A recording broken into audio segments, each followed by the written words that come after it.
আসসালামু আলাইকুম প্রিয় বন্ধুরা, আপনারা সবাই কেমন আছেন? আশা করি সবাই ভালো আছেন। আবারও চলে আসলাম নতুন একটা ভিডিও নিয়ে।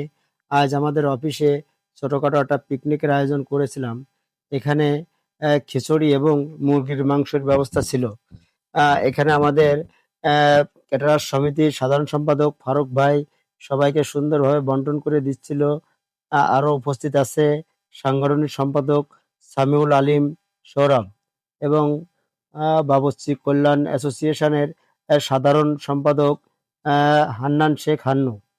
আরও উপস্থিত আছে আমাদের ক্যাটারার্স মালিক সমিতির দপ্তর সম্পাদক আলামিন। আরও উপস্থিত আছে মুগ্ধ আনাম। আরও আমাদের ক্যাটারার্স মালিক সমিতির সদস্য নতুন ফারুক সাহেব উপস্থিত আছে। সবাই সুন্দরভাবে আমরা খিচুড়ি খাওয়া-দাওয়া করছিলাম। খুবই সুন্দর পরিবেশে সবাই সুষ্ঠুভাবে খাওয়া-দাওয়া সম্পূর্ণ করছিল। খুবই ভালো লাগছিল আমাদের সবাই